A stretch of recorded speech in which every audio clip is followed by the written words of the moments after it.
In the years following Earth's near collapse, humanity faced a pivotal moment.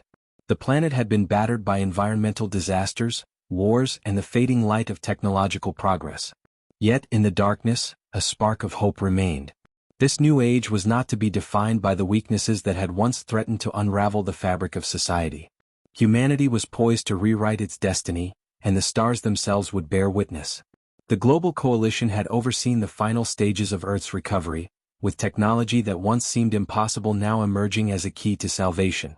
Advanced AI, genetic engineering, and quantum physics were no longer fields of theoretical science, they were tools for survival. The coalition's vision was clear: humanity would rise from the ashes of its mistakes and step boldly into the stars, securing its place among the galaxies. As Earth's skies shimmered with the newfound promise of space exploration, the first mission beyond the solar system was launched. The Odyssey, an enormous vessel powered by an experimental drive, would venture into the unknown, guided by the best minds Earth had to offer. Captain Alara Dax, a descendant of Earth's great explorers, stood at the helm of this mission. Her crew was a blend of scientists, engineers, and military personnel, each selected for their unique expertise.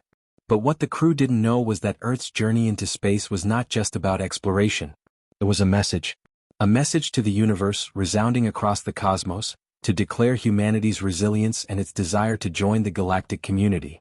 The coalition had uncovered ancient signals deep in space, patterns that suggested intelligent life beyond Earth. These signals, mysterious and ancient, had been the catalyst for the new mission. They were not a warning. They were an invitation. The Odyssey entered the vastness of space, leaving Earth behind as the cradle of humanity's rise to greatness. The vast darkness of the cosmos stretched out before them like an endless sea, and yet humanity's resolve burned brighter than ever.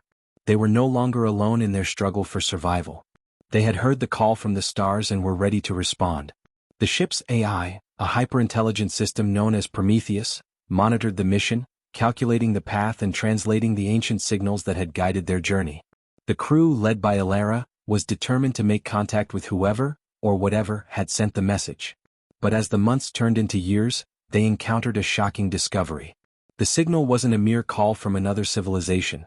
It was an ancient distress signal, a warning. A warning from a race long lost to the ages. The message was clear: beware the silence. Alara stood on the observation deck of the Odyssey, staring into the swirling blackness of deep space. She could feel the weight of the responsibility bearing down on her, and yet she remained resolute. The crew trusted her and Earth depended on her. Her thoughts drifted to her father, a former astronaut who had vanished during a deep space mission decades ago. She often wondered if the same silence had claimed him. The thought of never finding him haunted her, but it also steeled her resolve. Humanity would not be consumed by that same void. The crew gathered for a briefing and Alara shared the gravity of the new findings. "The signal we've been following, it's not just a message from an unknown civilization," she said, her voice steady but laced with concern. "It's a warning from a species that was wiped out by something much worse than we could imagine." The room fell silent as the crew absorbed the implications of her words. Alara knew the stakes were higher than ever. This was no longer just about exploration. It was about survival. They weren't venturing into a benign, uncharted galaxy. They were stepping into a void where ancient civilizations had perished, and the silence that followed could be just as deadly. At that moment, a sudden transmission cut through the quiet, a burst of encrypted data that no one aboard the Odyssey had sent. Prometheus immediately began decoding it. The screen flickered as the AI processed the message, and the words began to form. "Humanity, you are the last." The words echoed across the command center, and Alara felt her heart race. She wasn't sure if the message was a warning, a prophecy, or a truth long hidden. But one thing was certain: humanity's place in the cosmos was about to be defined, and the echoes of Earth's past would resonate across the universe as the next chapter in this interstellar saga began. The Odyssey drifted deeper into the unknown, its engines now running on minimal power, the lights dimmed to conserve energy. Outside, the cosmos stretched into infinity, its stars cold and indifferent to the vessel's presence. The crew had spent weeks analyzing the cryptic message that had interrupted their quiet voyage. The phrase, "Humanity, you are the last," was unsettling. Yet, for Captain Alara Dax, it was more than just an ominous warning, it felt like a challenge. After the transmission, Alara had ordered a full stop in their journey. They were in uncharted space, well beyond any territory humanity had explored before. This far out, their equipment wasn't fully optimized, and the crew had become increasingly uncomfortable. They had seen no signs of life, no planets, no distant signals. It was as if they were floating through a dead region of space, silent, endless, and empty. Anything from the Prometheus? Ilara asked as she stepped into the command center, her voice taut with a growing sense of urgency. The ship's AI, Prometheus, floated within the holographic interface. The ship's artificial intelligence was sophisticated, able to analyze data at an unfathomable speed. But now even Prometheus seemed concerned. The transmission had been analyzed, broken down into countless layers, and yet, it offered no more answers than it had moments before. The AI's voice came through the speaker, its tone more measured than usual. "Captain, I have not been able to trace the origin of the signal. It is neither local nor intergalactic in nature. It is older than anything in our databases, far older." Ilara's eyes narrowed. "Older than anything? How is that possible?" "From what I can tell, it originates from a dimension outside our understanding. It is not bound by the laws of physics as we know them. I have never encountered anything like it." The AI paused for a moment before continuing, "It may not even be a signal at all. It could be a manifestation." Ilara felt a chill run down her spine. A manifestation? What did that even mean? Before she could respond, a voice cut through the conversation. "Captain," Lieutenant Juno, the communications officer, called out. "You need to see this." Ilara walked briskly to the communications console, where Juno was working furiously. The young officer's fingers hovered above the holographic keyboard as she displayed a new transmission. It wasn't a message not like the first one but an image, a deep scan of a massive object buried deep in a distant part of the void. The object wasn't natural. It was artificial, large, and unmistakably constructed. Ilara's eyes widened. "What is that?" "I'm not sure, but whatever it is, it doesn't belong here," Juno replied, her voice strained. "It's located near the edge of a black hole. The gravitational pull should have destroyed anything nearby, but this object is still intact. In fact, it's getting closer to us." Ilara felt a surge of adrenaline as she turned to Prometheus for confirmation. "Can you pinpoint the location?" "Affirmative, Captain. The object is 24 hours from intercepting our path," the AI responded. "Its composition is metallic, but it seems to be resonating in a frequency I can't decipher." A wave of unease swept over the command center. An unknown object, located near a black hole, rapidly approaching their ship. It was too much to ignore. The crew members exchanged uneasy glances. "What do we know about the black hole?" Ilara asked, her tone measured. "It's a Type 3 singularity," Prometheus responded. "It's gravitationally stable, but any object that passes too close would be ripped apart. We can't ignore the anomaly. Something is pulling it in." Ilara paused, the weight of the decision settling on her shoulders. There was no avoiding it now. They had to investigate. If they were to understand the warning they had received, they needed to uncover the truth behind this object, whatever it was. "Set a course," she ordered, her voice firm. "Get us closer. Prepare a team for an away mission." Her command was met with silence, but no objections followed. They had all signed up for this. For the unknown. For the mysteries of the universe. In the hours that followed, the Odyssey slowly crept toward the object, its sensors scanning the area as they moved deeper into the shadow of the black hole. The ship's crew worked tirelessly to prepare for what awaited them. Captain Ilara Dax could feel the tension rising with each passing minute. They were about to unlock a secret that could either save humanity or lead to its demise. Outside, the object loomed larger. It was a monolithic structure, its surface sleek and smooth, giving off a faint, pulsating light that contrasted sharply against the cold, void-like space. Ilara couldn't help but think of the message they had received. Perhaps the silence of the cosmos wasn't just emptiness. Perhaps it was the remnants of something lost. Something that had learned the cost of standing too close to the edge. And as they drew closer, the first whispers of a new and dangerous truth began to echo across the universe. Humanity's place in it was not just a quest for discovery, but a test of survival. The Odyssey glided closer to the monolithic object, its massive silhouette growing larger as it neared the black hole's event horizon. Ilara's eyes remained fixed on the image on the screen. The object was like nothing anyone aboard the ship had ever seen. It was a perfect cylinder, easily several kilometers long, its smooth surface gleaming faintly against the backdrop of the swirling darkness. There were no markings, no seams or ports, only an almost unnatural, seamless surface that shimmered with a quiet intensity. "We're in range," Lieutenant Juno called from the comm station, her voice tight with anticipation. It's still sending out that strange resonance. I'm not sure if it's a signal or something else. Ilara's brow furrowed. Prometheus, the ship's AI, had already scanned the object's surface extensively, but the readings were unclear. Whatever this was, it didn't follow the laws of physics they understood. It was as though it were made from a material that defied all known science. "Prepare the away team," Ilara ordered, her voice calm but filled with urgency. "We're going aboard." The crew moved swiftly. The away team, a select group of highly trained officers, Lieutenant Juno, Chief Engineer Zane, Dr. Lysandra, the team's xenobiologist and Ilara herself, prepared for the unknown. They suited up in their specialized exoskeletons, designed for extra protection in the harsh conditions of space. Ilara felt the weight of her decision on her shoulders. This mission could be humanity's first step into a new era, or the last. "Prometheus, any change in the object's proximity to the black hole?" Ilara asked as they suited up. "Negative," the AI responded. "The object remains in a stable orbit. It is moving at an impossibly slow rate, but it is definitely being drawn toward the singularity. It will pass the event horizon within approximately 12 hours. That gives us little time," Zane said, adjusting the settings on his exoskeleton. "If we're going in, we need to be quick." With a final nod, Ilara led the team into the docking bay. The air was heavy with tension. No one knew what awaited them, but they all felt the same pull of curiosity, that insatiable drive that had propelled humanity to the stars in the first place. As the shuttle detached from the Odyssey and drifted toward the ancient object, the crew marveled at its sheer enormity. From this close, they could make out faintly glowing lines running along its length, lines that almost seemed like they were pulsing in rhythm with the object's mysterious hum. The shuttle docked silently, the metallic clank of the lock reverberating through the small vessel. The air inside the shuttle felt tense, thick with anticipation. Ilara's team moved cautiously toward the airlock. The walls of the ancient structure were flawless, too flawless. There were no doors, no apparent means of entry. The surface seemed impenetrable, as though the object was somehow alive, rejecting their presence.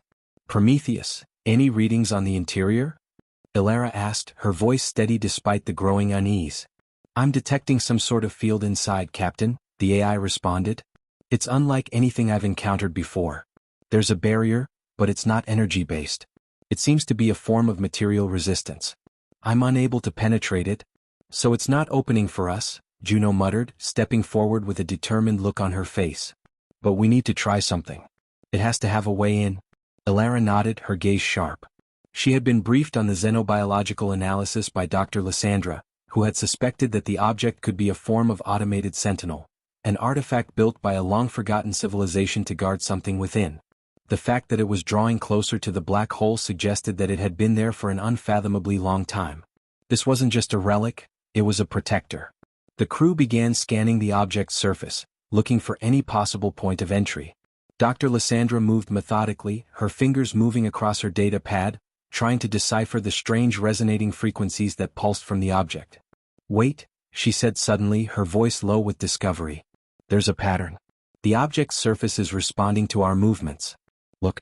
Ilara turned to see the surface of the object shift, subtly but noticeably. The lines on the structure flickered, rearranging themselves as if they were reacting to something. It was as though the ancient sentinel was watching them. Juno approached cautiously, holding out a small handheld device. The moment it made contact with the object, a section of the cylindrical surface began to separate with an eerie, soft hum. The team stood frozen, hearts pounding as a doorway, deep and shadowed, began to reveal itself. Inside was darkness. But beyond that darkness, something glimmered. Ilara's breath caught in her throat as she looked at the rest of her crew. "We're going in. Stay alert." One by one they crossed the threshold of the object into the darkness beyond. The interior was just as smooth and unyielding as the exterior, but it was unlike anything they had imagined. Soft lights flickered overhead, revealing strange ancient markings etched into the walls. These symbols seemed to shift as they moved, a kind of living language, foreign yet oddly familiar. Dr. Lysandra's voice echoed in the stillness of the structure. "I think this is a warning. This place, this technology, it's not meant for us." But before anyone could respond, a deep, resonant hum filled the space. It vibrated in their bones, in the very air itself. And suddenly, a low voice, ancient, hollow and cold, spoke through the silence. "You should not have come." The voice echoed through the darkened halls of the ancient object, a deep, rumbling tone that seemed to vibrate the very air around them.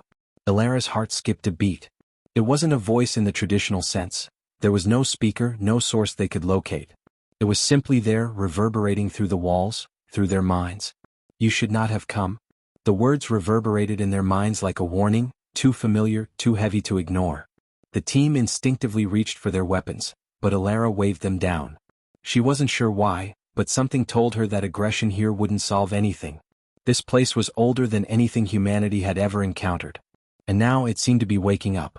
We didn't come to destroy, Ilara said, her voice steady but filled with an unfamiliar sense of awe. We came to learn. We came to understand.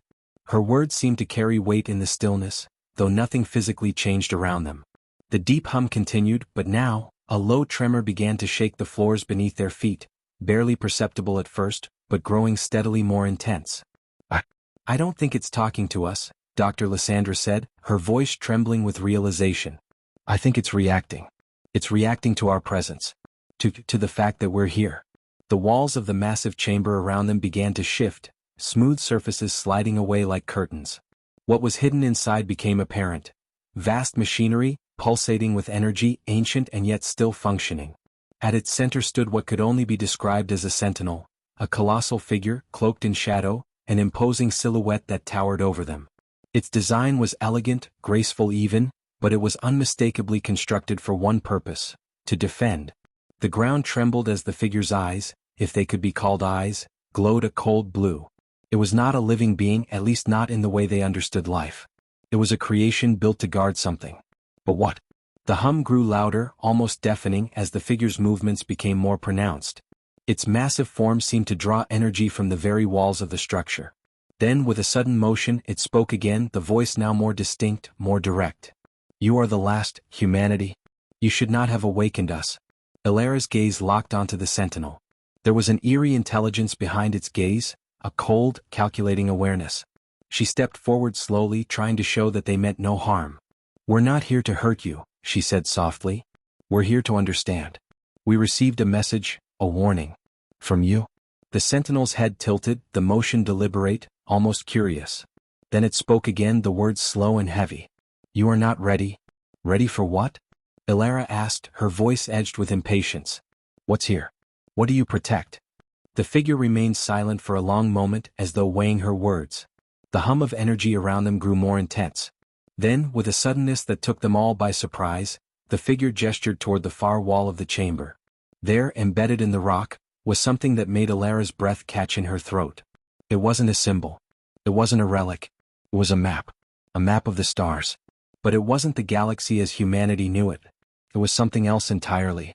This is the final warning, the sentinel intoned. What you seek will undo everything. The path you are on will lead to extinction. The power here is not for you. Ilara stepped closer to the map, her heart racing. Her crew followed suit, but none of them spoke. The symbols on the map seemed to pulse, reacting to their presence as though alive, their meanings shifting and altering as their eyes scanned them. This is the map of the first ones, the sentinel continued. The ones who built us. The ones who created the power you seek to understand. They were once like you, curious, eager, hungry for knowledge. But they became consumed by it. Ilara's mind raced. The first ones. A species older than anything humanity had ever known. And they had destroyed themselves with the very knowledge that humanity was now seeking. What happened to them? Zane asked, his voice low, laced with fear. The sentinel's gaze darkened, and the ground shook once again. The hum grew louder, more frantic. The first one sought power. They found it. But the knowledge came at a price. It was a weapon. A force that could consume entire galaxies. They unlocked it and it consumed them. They are gone, their legacy erased. Now only their creations remain. The room seemed to shrink around them as the implications of the sentinel's words began to settle in. This wasn't just a warning. This was a curse, a cautionary tale. A race that had reached too far, too fast, and in doing so, had unleashed something far beyond their control. Ilara felt a chill as she took a step back. Her mind was a whirlwind of questions. If the first ones had destroyed themselves, what was to stop humanity from making the same mistakes? Were they doomed to repeat history? What are we supposed to do? She whispered, more to herself than to anyone else. What can we do? The sentinel's eyes glowed brighter, and the hum reached a deafening crescendo. You must leave. before it is too late. The warning reverberated through Alara's mind like an electric pulse, almost as if the Sentinel's words had embedded themselves deep into her thoughts. You must leave. Before it is too late. The words echoed, ringing louder than the hum that filled the chamber. Her pulse quickened as she turned to face her crew. Their faces mirrored her own sense of unease, each one grappling with the magnitude of what they had just learned. How long do we have? Dr. Lysandra asked, her voice a whisper of fear. How long until it consumes us like it did to the first ones? The Sentinel's gaze flickered briefly, its glowing eyes dimming slightly. You have time, it said, the words stretched as if reluctant to be spoken. But time is relative. The knowledge you seek is a poison. Once ingested, it cannot be undone. Alara's stomach churned at the thought. The knowledge. What exactly had the first ones unlocked? What power had they unleashed that now threatened humanity? They had come here with the hope of discovering something great, something that would elevate humanity to its rightful place among the stars. But now it seemed the very knowledge they sought had the potential to destroy them. We need to leave, Zane said firmly, breaking the silence. If what this thing says is true, the last thing we want to do is stick around and see how this all plays out. I agree, Juno added, her voice tight with urgency. We have the map and that's enough. We can bring this information back to Earth. We'll figure it out from there. But Alara remained still. Her mind raced, her thoughts a blur. The temptation to understand, to know the answers that the first ones had fought to unlock, was almost unbearable. The weight of discovery was too great, too overwhelming to walk away from now. The map in front of them pulsed, its strange symbols shifting in a way that seemed to beckon them closer, whispering a promise of power. I'm not leaving without knowing what this map leads to, Alara said, her voice steady, though tinged with something darker, a sense of resolve mixed with curiosity. You're not serious, Juno said, her eyes wide with disbelief. You heard it. The first ones died trying to harness this power. We don't even know what it is. We don't know how to control it. I'm not talking about controlling it, Alara replied, her gaze fixed on the map, a fierce determination in her eyes. I'm talking about understanding it. We have the opportunity to avoid their mistakes, to learn from them. We can't just turn away because of fear. Zane stepped forward, shaking his head. And if we make the same mistakes they did? What then? We're playing with something that could unravel everything. This could destroy Earth, the entire galaxy. If we go any further, there may be no way back. The team was divided, the weight of the situation sinking in. Alara felt a cold, oppressive pressure on her chest as the words hung in the air. Her crew was right to be afraid. This was uncharted territory, a dangerous gamble. But there was something inside her, an instinct that told her humanity could rise above it, could overcome the same pitfalls that had claimed the first ones. The Sentinel's cold, glowing eyes focused on her, as if it had heard her thoughts. You do not understand, it said, its voice a low, somber rumble.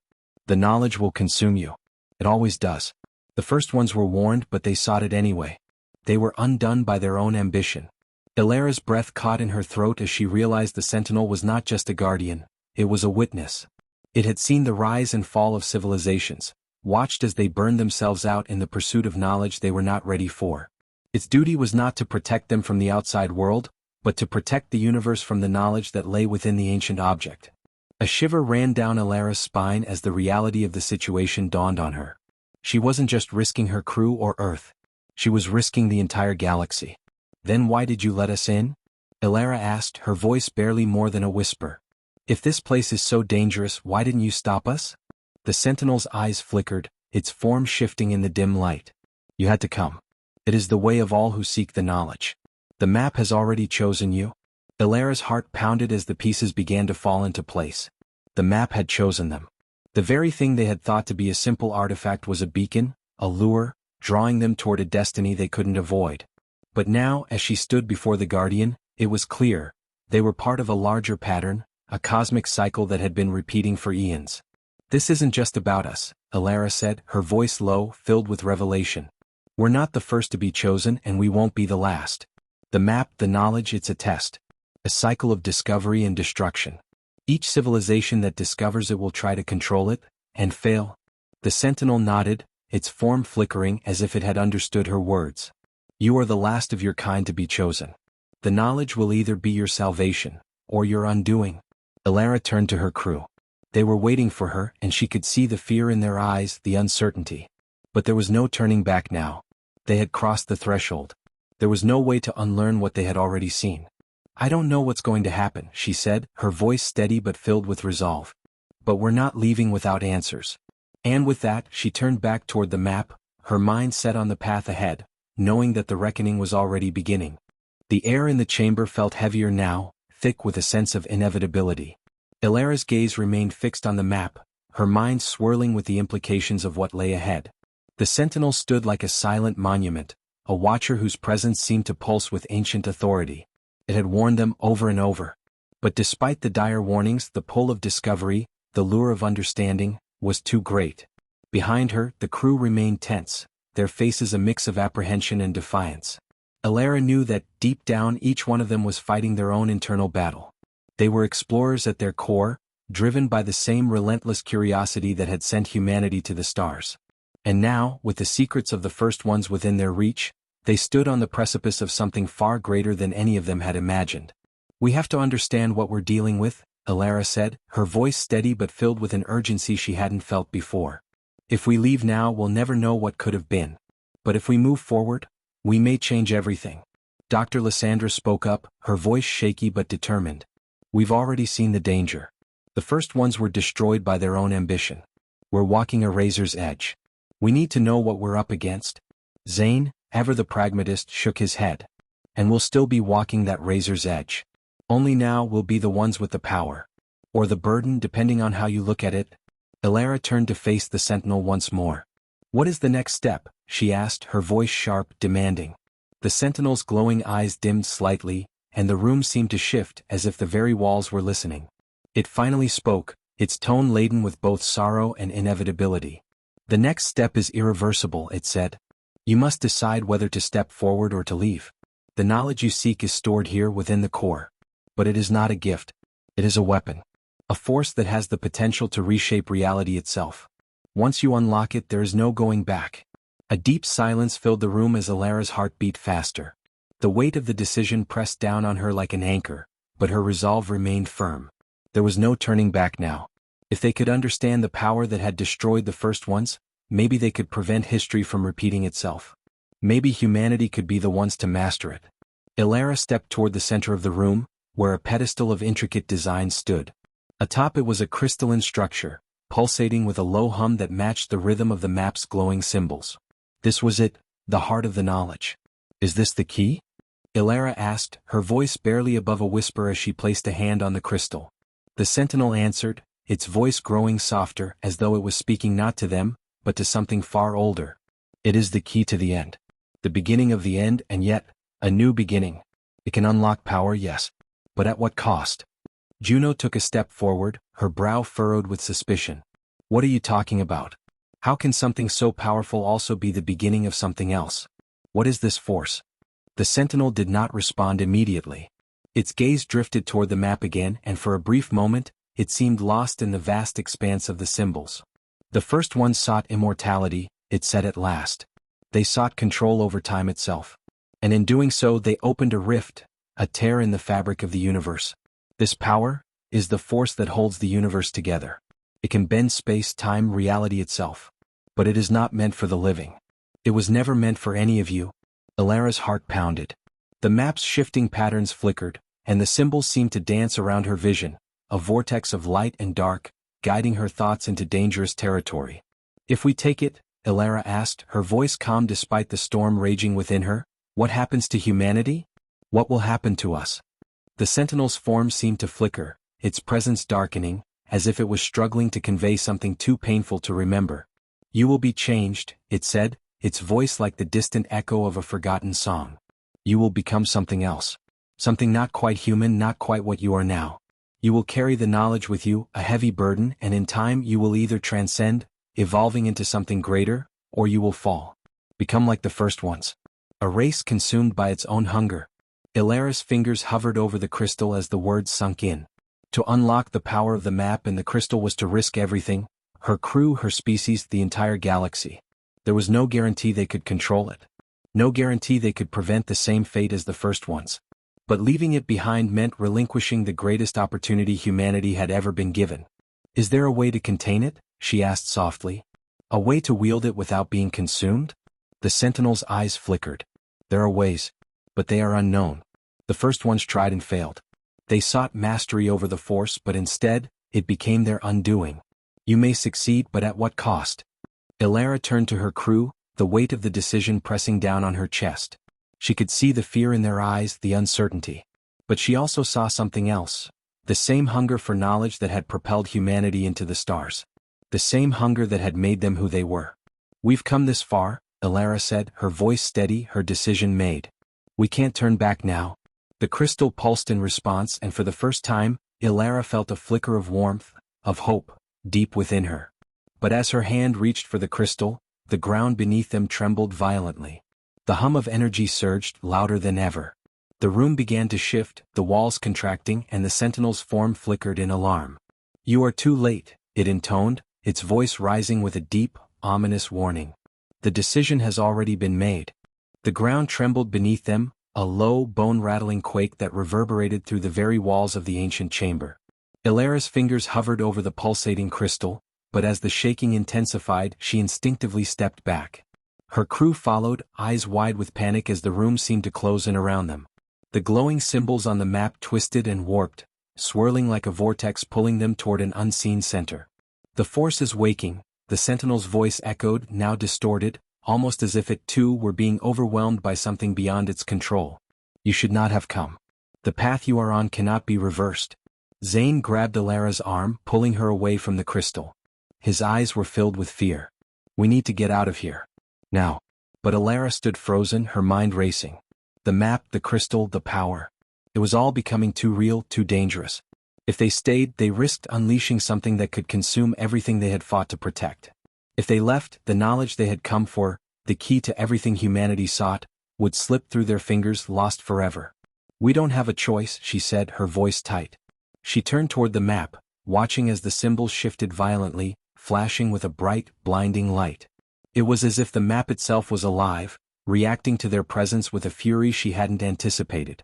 "We've already made the decision. The knowledge is ours. But the power, the cost, we'll have to find a way to control it." But even as she spoke, she knew that no amount of willpower could prepare them for what was coming. They had crossed a threshold, one that could never be uncrossed. The very fabric of reality seemed to bend and warp around them. The Sentinel's form flickered erratically, its once calm demeanor now frantic, as though it were trying to prevent something irreversible. "The power of the First Ones is awakening. You are not prepared," the Sentinel warned, its voice trembling with urgency. "It will tear the fabric of space and time. The rift will grow. You will be consumed." Ilara's heart raced as the walls around them seemed to pulse with energy. The hum had reached a deafening pitch, vibrating through every bone in her body. The very air around them seemed to warp, twisting like the atmosphere itself was being torn apart. She could feel it now, the gravitational pull of the Force, the power that the First Ones had sought to control. It was beyond anything they had imagined. "We have to move," Ilara urged, her voice shaky as she finally tore her gaze from the map. "We need to get to the core. We need to stop this before it's too late." But as she turned, the floor beneath them cracked open, a massive fissure splitting the stone like a wound in the earth. The tremors grew violent, and the room seemed to collapse inward. A brilliant flash of light erupted from the center of the chamber, blinding them for an instant. When their vision cleared, the core of the chamber was exposed, an enormous crystalline structure that pulsed with an energy so intense it nearly sent them to their knees. This was the heart of the power. The Force the First Ones had failed to control. It was now alive, and it had been waiting for someone to awaken it. "We don't have much time," Zane said, his voice full of urgency as he gripped Ilara's arm. "We need to destroy it, now." Ilara shook her head. "It's not that simple. We can't just destroy it. We need to understand it, contain it, or humanity is doomed to repeat the same fate. We have to make it work for us." She didn't know where the confidence had come from. Part of her, deep down, was terrified. They had no idea what they were dealing with. But they couldn't walk away now, not after coming this far. They had to be the ones to learn from the mistakes of the First Ones. They had to be the ones to transcend, or else everything would be lost. The tremors intensified, and the crystal in the center of the room began to glow with a blinding intensity. It was as if the entire chamber had come alive, responding to the presence of the crew, responding to Ilara. Her mind began to race. The First Ones had failed because they sought to control the power. But humanity had something they didn't: free will. Ilara wasn't interested in control. She wanted understanding. She wanted to find a way to harness the power without succumbing to the same fate that had destroyed the first ones. It's not about control, she muttered to herself, her thoughts becoming clearer as the chaos around her raged on. It's about balance. With sudden clarity she realized what needed to be done. The crystal, the key, could not be destroyed. But it could be sealed. If they could figure out how to channel its energy into a form that could be contained, they might have a chance. We need to find the control mechanism, she said urgently, looking around. There has to be a way to regulate this. It's here. The first ones left us away. Dr. Lysandra looked up, her eyes wide with fear and hope. You think we can stop it? We have to, Elara said. We have no other choice. The map symbols began to shift once again, now moving in a pattern that seemed to respond directly to Elara's thoughts. It was a sign. The map was alive just like the force it represented. It had chosen them. It was up to them to choose how it would be used. With every ounce of strength she had left, Elara pushed forward, her crew following close behind. The path ahead was uncertain, but one thing was clear: humanity's future rested in their hands. They had awakened the power of the first ones, but whether it would lead to salvation or destruction depended on what they did next. The air was thick with anticipation. The once intact chamber was now a fractured shell, its walls trembling under the strain of the forces that had been unleashed. Elara and her crew had found themselves at the center of an unimaginable power, a force that could reshape the very fabric of the universe. But it was not just about survival anymore. It was about something far greater: humanity's place in the cosmos. The crystal at the center of the room pulsed with a violent rhythm, the energy pouring from it like an unstoppable tide. Elara, standing at the edge of the fissure that had split the ground beneath them, felt its pull like a magnet drawing her in. But now she understood. It wasn't about controlling the power. It was about harnessing it, using it with wisdom and restraint. The first ones had failed because they had sought domination. They had desired control, but in the end, it was control that had undone them. This time, humanity would do things differently. We can still do this, Elara said, her voice strong despite the uncertainty that gripped her. The map, the crystal, they're all part of a larger system. We don't have to let it consume us. We just have to learn how to channel it. Dr. Lysandra stepped forward, her eyes narrowed in concentration as she examined the map. I think you're right. The symbols, they're not just warnings. They're instructions. Zane was pacing nervously, his brow furrowed with doubt. Instructions for what? How do we stop this from tearing us apart? We need to stabilize the energy, Elara said. The first one's mistake was thinking they could control it.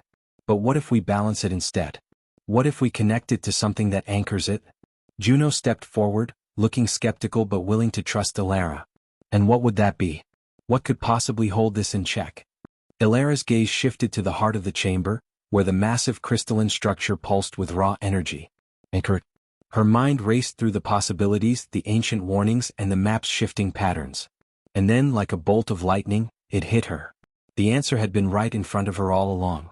The human mind, she whispered, barely believing the words as they left her lips. The key is us. Humanity. We are the anchor. The crew exchanged confused looks, but Elara's certainty couldn't be denied. She knew it in her bones. The map, the crystal, the power, it had been guiding them, leading them to this moment. The first ones had sought immortality, control. But humanity had something different. They had the ability to choose. The power wasn't about domination. It was about connection. The first ones were wrong, Elara continued, her voice growing stronger. They believed they could control the power with their technology, with their understanding. But we don't need to understand it in the same way. We need to connect to it, bind it to us, to the human mind. Only then can we use it without destroying ourselves. The sentinel, which had stood silent until now, shifted its form, its glowing eyes flickering with a strange light. It was as if it was considering her words. Then finally it spoke, its voice low but somehow resigned. You are correct. The first ones were unable to understand the true nature of this power. They saw it as a tool. But the power is more than that. It is alive. It seeks balance, but it requires a conduit. A being who can channel it without being consumed. Elara's heart raced, her mind clear now. The conduit. She could feel the power beginning to respond to her thoughts, her intentions. The map, the crystal, everything seemed to shift as if they were waiting for her next move. You said the knowledge would change us, Elara said, turning toward the sentinel. And you were right. But it doesn't have to consume us. We're not here to control it. We're here to embrace it, to form a new relationship with it. To let it be a part of us, not a weapon. The sentinel bowed its head slightly as if acknowledging her understanding. Then you have made the choice. You are the first to see the truth. Humanity will rise not by conquering but by connecting. Ilara stepped forward, extending her hand toward the crystal. The energy in the room surged, a wave of power rushing toward her. But instead of overwhelming her, it seemed to pause, waiting for her command, her consent. The power of the first ones, the energy that had the potential to unmake the universe, now awaited humanity's choice. With a deep breath, Ilara placed her hand on the crystal. The surge of energy hit her like a lightning bolt, but instead of tearing her apart, it flowed through her, connecting her to the heart of the power. She could feel it, every pulse, every vibration, every whisper of the cosmos. The energy flowed, harmonizing with her thoughts, her desires. She could feel the balance, the anchor. She wasn't here to conquer. She was here to guide. To shape the future not through control but through understanding. The crystal's light faded, its pulse slowing to a calm rhythm. The fissures in the ground sealed themselves, the tremors subsiding as the power was contained, no longer a threat but a force of creation. The crew stood in awe, their faces reflecting a mix of disbelief and wonder. Humanity had done it. They had taken their place not as conquerors but as stewards of a greater power. The knowledge of the first ones was no longer a curse. It was a gift, one that they had earned through choice, not domination. Ilara turned to her crew, her eyes filled with hope. Humanity is no longer just a species among the stars. We found our place. And we'll rise, not to control the universe, but to connect with it, to learn from it, and to protect it. The map's symbol shifted one final time, now forming a new pattern, a path forward. Humanity had found its place among the stars. The future was theirs to shape.